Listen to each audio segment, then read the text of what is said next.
नमस्कार दोस्तों, मैं डीके सर आप सभी को डीके स्टडी 24x7 में स्वागत।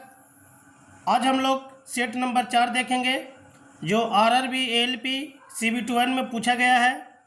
तो चलिए बिना किसी देरी किए हुए हम लोग डायरेक्ट सवाल पे आते हैं।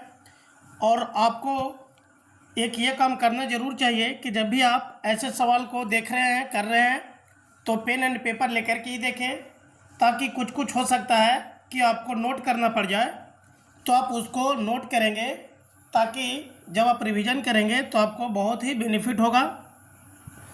और दोस्तों, आप लोग जानते हैं कि ये सवाल जो है ये 2024 में रेलवे का ALP में पूछा गया सवाल है। तो आने वाला ग्रुप डी NTPC या बिहार SSC में जो साइंस का सवाल आता है वो डेफिनेटली यहाँ से रिपीट होगा। तो चलिए हम लोग बात करते हैं क्वेश्चन नंबर 1। क्वेश्चन नंबर 1 जो है, श्रेणी क्रम में जुड़े प्रत्येक R ओम प्रतिरोध दो प्रतिरोधों का तुल्य प्रतिरोध है। तो आप जानते हैं कि तार को हम लोग दो तरह से ऐड करते हैं, जोड़ते हैं। एक जोड़ते हैं हम लोग सीरीज में और एक जोड़ते हैं हम लोग पैरेलल में। तो एक हम लोग जोड़ते हैं पैरेलल में और एक जोड़ते हैं सीरीज में। और जब आप सीरीज में जोड़ेंगे तो उसका प्रतिरोध जो होता है R बराबर होता है R1 प्लस R2, R बराबर R1 प्लस R2। और जब आप पैरेलल में तार को जोड़ेंगे तो उसका प्रतिरोध होता है 1/R बराबर 1/R1 प्लस 1/R2। तो इस हिसाब से हम लोग अब बात करते हैं क्वेश्चन पे। तो क्वेश्चन है, कहता है कि श्रेणी क्रम में जुड़े प्रत्येक R ओम प्रतिरोध के दो प्रतिरोध को, देखिए दो तार है जिसका प्रतिरोध क्या है R है, और इस किस क्रम में है तो बोला गया श्रेणी क्रम में है, जो यहाँ पे लिखा हुआ है। अब आपको बताया गया कि श्रेणी क्रम में अगर तार जोड़ोगे तो उसका समतुल्य प्रतिरोध जो होगा R बराबर होगा R1 प्लस R2। तो R1 के जगह भी R है और R2 के जगह भी क्या है R है, तो R क्या होगा 2R। तो इस हिसाब से हमारा राइट आंसर होगा option number A, 2R is the correct answer. Question number 2 बात करते हैं। क्वेश्चन नंबर 2 है, निम्नलिखित में से किस प्रकार की अभिक्रिया में अभिकारकों के बीच आयनों का आदान प्रदान होता है। आयनों का आदान प्रदान द्विविस्थापन अभिक्रिया में होता है। आप जानते हैं कि मान लीजिए एक हम यौगिक ले लिए NaOH और एक कंपोनेंट हम ले लिए हैं HCl, जबकि आपको ये भी पता है कि Na पर पॉजिटिव होता है चार्ज और OH पर नेगेटिव चार्ज होता है, जबकि हाइड्रोजन पर पॉजिटिव और क्लोरीन पर नेगेटिव।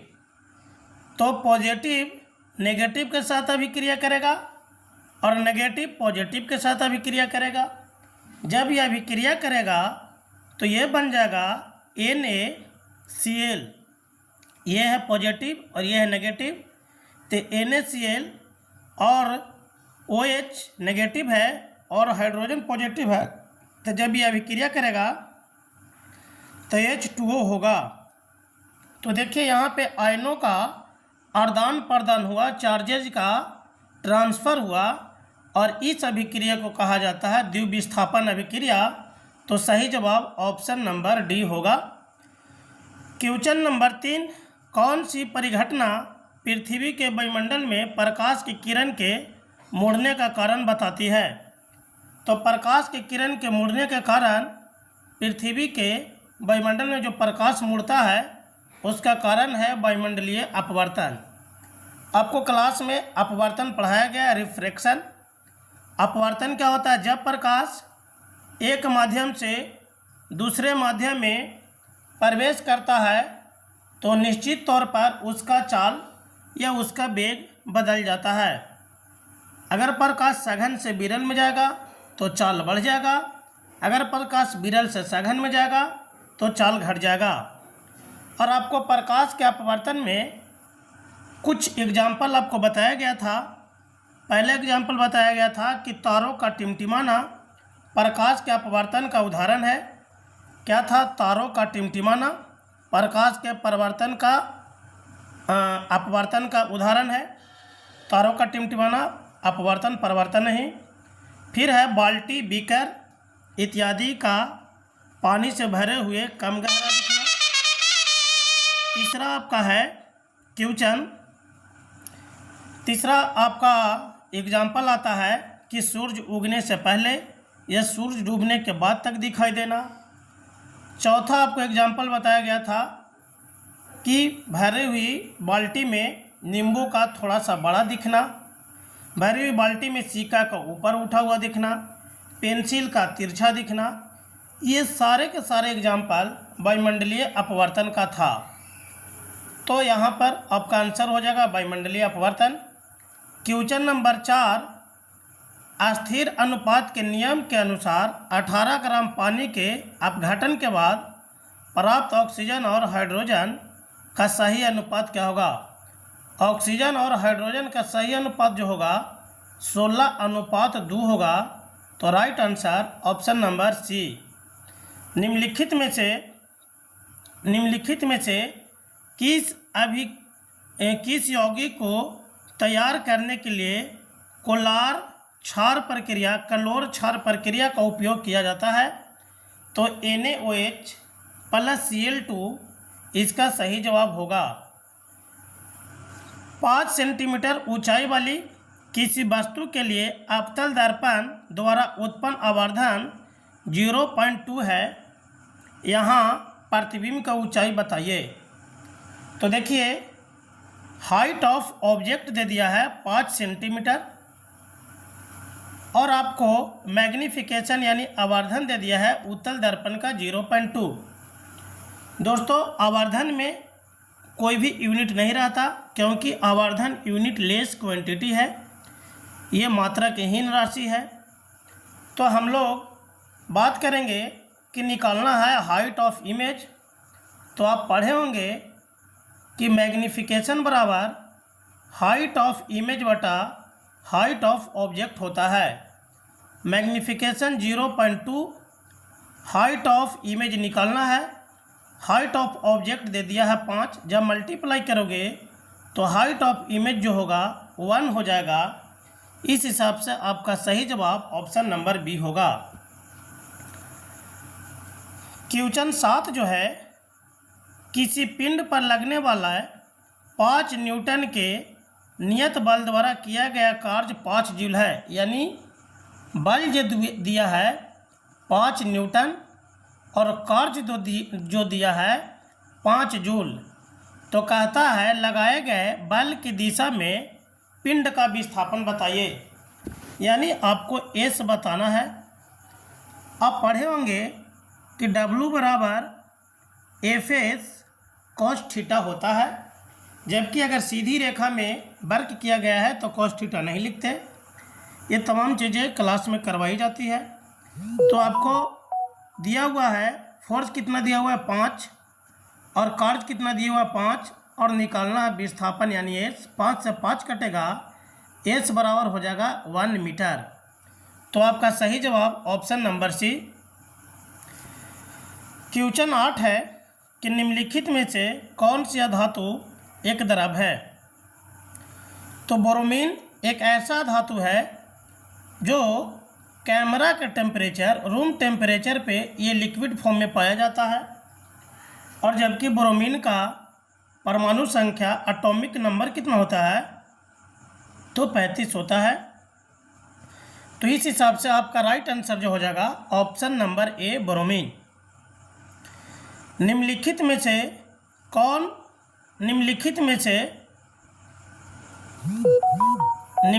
में से क्या बाष्पीकरण की दर में वृद्धि नहीं करता? तो निम्नलिखित में से बाष्पीकरण की दर में वृद्धि नहीं करता, तो इसका जो निम्नलिखित में से क्या बाष्पीकरण की दर में वृद्धि नहीं करता, ये आपका सवाल है। तो क्वेश्चन नंबर हम लोग देख रहे थे 10। निम्नलिखित में से क्या बाष्पीकरण की दर में वृद्धि नहीं करता? देखिए, बाष्पीकरण यानी पानी का भाप बन करके उड़ना बाष्पीकरण कहलाता है। ये आप जानते हैं, ये आप अच्छी तरह से वाकिफ़ हैं। तो अब यहाँ पे हम लोग बात करेंगे कि निम्नलिखित में से क्या बाष्पीकरण की दर में वृद्धि नहीं करता। तो देखिए, तापमान में कमी जब हो जाएगा तो बाष्पीकरण की दर में वृद्धि नहीं होगा। तापमान की कमी जब होगा तो भाप बन करके उड़ेगा ही नहीं। तो राइट आंसर आपका हो जाएगा ए। लेकिन आपको पता है कि बाष्पीकरण की दर में वृद्धि के कई कारण हैं, कई फैक्टर है। तापमान, द्रव का तापमान बढ़ने पर बाष्पीकरण का दर बढ़ता है। अगर आप टेम्परेचर बढ़ा दोगे तो इवेपोरेशन जो है, पानी का बाष्पीकरण बढ़ जाएगा। फिर है, अगर आप सतह को बढ़ा दोगे यानी पृष्ठ सतह, मान लीजिए कि एक गिलास पानी को हम पहले इतने एरिया में फैला रहे थे, तो पानी आप छत पे डाल रहे हो या कहीं पे डाल रहे हो तो पानी एक ऐसे समय के बाद उड़ के ख़त्म हो जाता है, तो वही बाष्पीकरण कहलाता है। लेकिन अब वही एक गिलास पानी को हम इतने एरिया में अगर फैला दें तो क्या बाष्पीकरण जल्दी नहीं हो जाएगा? तो बिल्कुल होगा। तो यहाँ पर कहता है कि पृष्ठ क्षेत्रफल में वृद्धि होने के कारण भी बाष्पीकरण की दर में वृद्धि होता है। अब तीसरा ऑप्शन है पवन की चाल में वृद्धि। अगर वायु ज़ोर ज़ोर से चलने लग जाए तो अब देखते हैं कि जब हवा ज़ोर ज़ोर से चलती है तो छत पर रखा हुआ कपड़ा बहुत जल्दी ही सूख जाता है। तो बाष्पीकरण पवन के चाल बढ़ने से तो होगा ही, बढ़ेगा ही। ह्यूमिडिटी की कमी, तो ये सारे जो एग्जाम्पल है बाष्पीकरण में वृद्धि के एग्जाम्पल है। जबकि ऑप्शन नंबर ए जो है, तापमान में कमी होने के कारण बाष्पीकरण में वृद्धि नहीं बल्कि बाष्पीकरण में कमी हो जाता है। अब हम लोग क्वेश्चन नंबर 10 देखते हैं। निम्नलिखित में से किस जीव में विखंडन द्वारा अलैंगिक प्रजनन होता है? अलैंगिक प्रजनन नहीं होता है। अलैंगिक प्रजनन नहीं होता है, तो इसका राइट आंसर हो जाएगा केचुआ। दोस्तों, आप जानते हैं कि केचुआ जीव में विखंडन द्वारा अलैंगिक प्रजनन ही होता है। केचुआ क्या होता है? उभयलिंगी होता है। केचुआ उभयलिंगी होता है। उभयलिंगी के मतलब केचुआ उभयलिंगी होता है जहाँ प्रत्येक केचुए में नर और मादा दोनों यौन अंग होते हैं। केचुआ में नर वाला भी गुण है और मादा वाला भी गुण है। प्रत्येक केचुए में नर और मादा यौन अंग क्रमशः शुक्राणु और अंडाणु पैदा करते हैं। और आप ये भी जानते हैं कि केचुआ जो है एनेलिडा ग्रुप का समूह है। तो यहाँ पर जो क्वेश्चन था कि निम्नलिखित में से किस जीव में विखंडन द्वारा अलैंगिक प्रजनन नहीं होता, तो अलैंगिक प्रजनन केचुआ में नहीं होता है। क्वेश्चन नंबर 11 क्यों देखेंगे। क्वेश्चन नंबर 11 जो है, निम्नलिखित में से कौन सा विकल्प निलंबन के गुण धर्म को नहीं दर्शाता है? तो right answer option number B, निलंबन के कणों को आँखों से नहीं देखा जा सकता है, ये हमारा सही आंसर होगा। क्वेश्चन नंबर 12 जो है, निम्नलिखित में से किसमें कोई भी झिल्ली नहीं पाई जाती है? तो दोस्त, आप जानते हैं कि झिल्ली जो है नहीं पाई जाती है, तो वह आंसर होगा विषाणु यानी वायरस। वायरस में कोई भी झिल्ली नहीं पाया जाता है और वायरस में झिल्ली नहीं होता है और झिल्ली नहीं होने के साथ साथ भीति भी नहीं होता है। वायरस बहुत ही छोटे जीव होते हैं जिसमें आनुवंशिक पदार्थ के रूप में आरएनए या डीएनए होता है। पादप विषाणु में समानता आरएनए तथा जंतु विषाणु में डीएनए पाया जाता है। वायरस बहुत तेज़ी से प्रजनन करते हैं और वायरस से होने वाले रोग को अगर हम बात करें तो पोलियो वायरस से होने वाला रोग है और चेचक भी वायरस से होता है। हेपेटाइटिस, हर्पिच, एड्स, ये सारे रोग किससे होने वाले रोग हैं? वायरस से। और दोस्तों आपको पता है कि जीवाणु का जो कोशिका भित्ति होती है ये किसकी बनी होती है? तो पेप्टिडोग्लाइकेन का बना होता है जीवाणु का कोशिका भित्ति, जबकि विषाणु में न तो कोशिका झिल्ली होता है और नहीं तो भित्ति होता है। और आपको ये भी बताया गया है कि कवक का जो कोशिका भित्ति होता है वो काइटिन का बना रहता है। और अभी आपको बताया गया कि जीवाणु का कोशिका भित्ति पेप्टिडोग्लाइकेन का बना रहता है। और हम लोग जब बायोलॉजी पढ़ रहे थे तो हम लोग देखे थे कि पादप कोशिका और जंतु कोशिका में सबसे मेन डिफरेंस क्या था? तो जंतु कोशिका में सेल वॉल यानी कोशिका भित्ति नहीं पाया जाता है, जबकि पादप कोशिका में सेल वॉल पाया जाता है। और पादप कोशिका के जो सेल वॉल होता है, कोशिका भित्ति होता है, वो सेलुलोज का बना होता है। तो यहाँ पर जो सही जवाब होगा option number B is the right answer. ये होगा विषाणु का कोई भी झिल्ली और कोई भी भित्ति नहीं होता। क्वेश्चन नंबर 13 है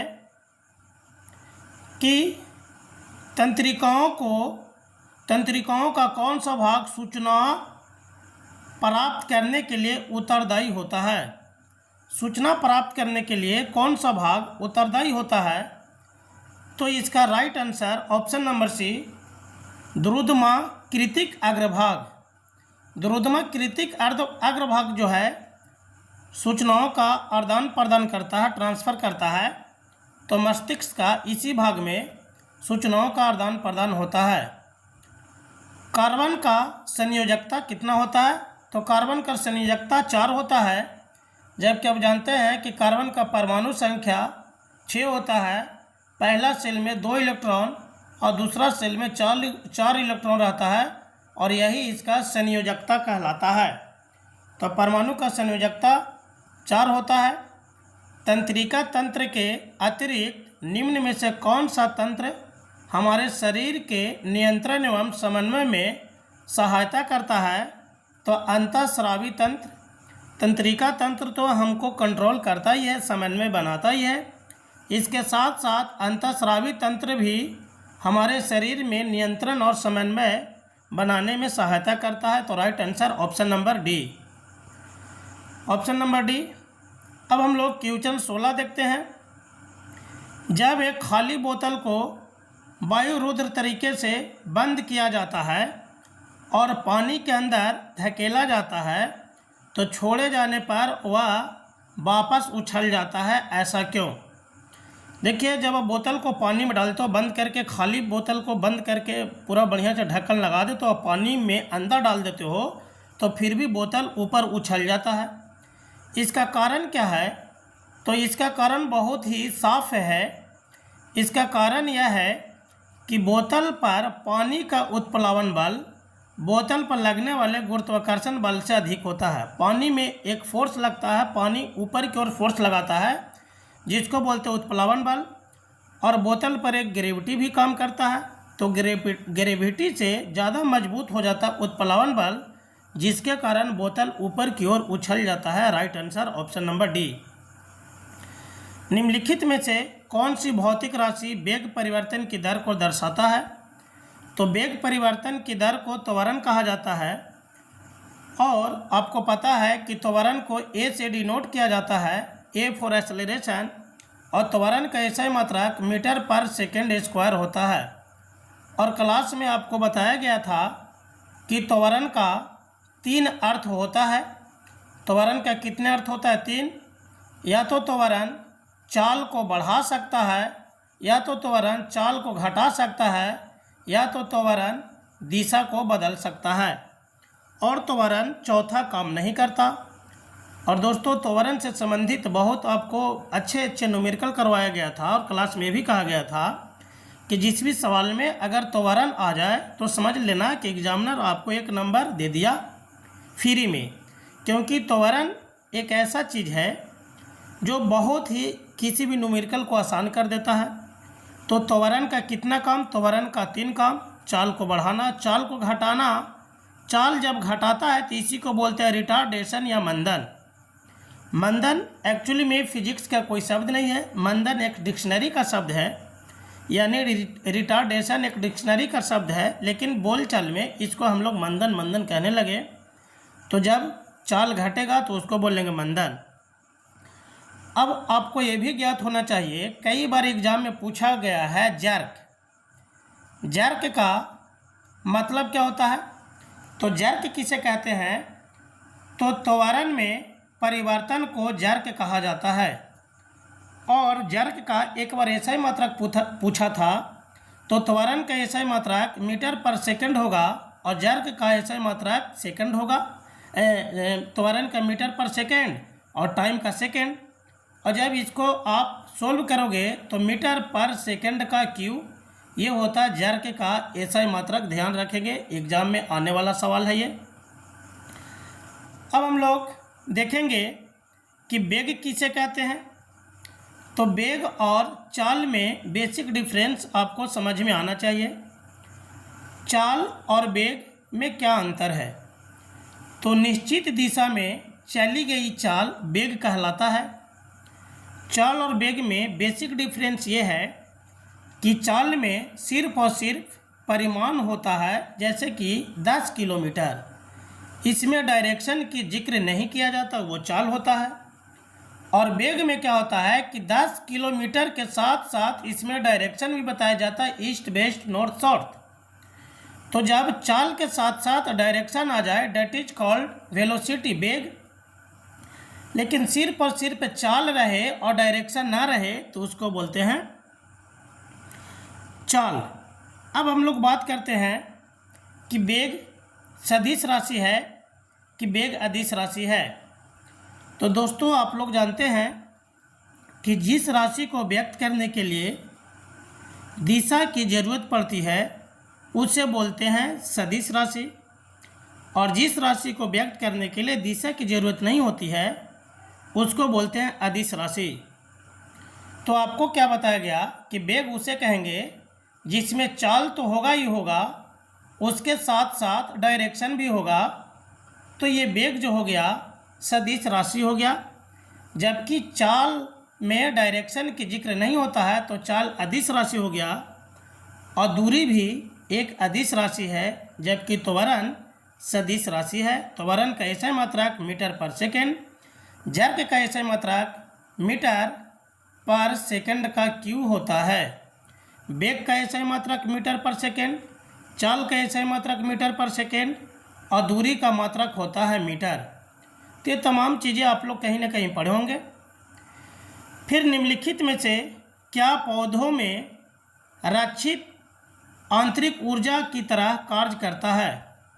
रक्षित आंतरिक ऊर्जा की तरह पौधों में कौन काम करता है? तो ये होगा स्टार्च, इसका राइट आंसर होगा।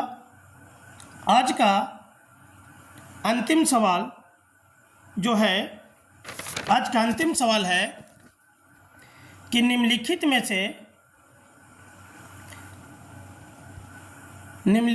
से कौन सा या कौन से जीव एक कोशिकीय नहीं है? तो अमीबा एक कोशिकीय जीव है, पैरामीशियम एक कोशिकीय जीव है, जबकि पौधा जो है एक कोशिकीय जीव नहीं है। पौधा बहुकोशिकीय जीव है, ये प्लांट सेल है। तो right answer option number C होगा।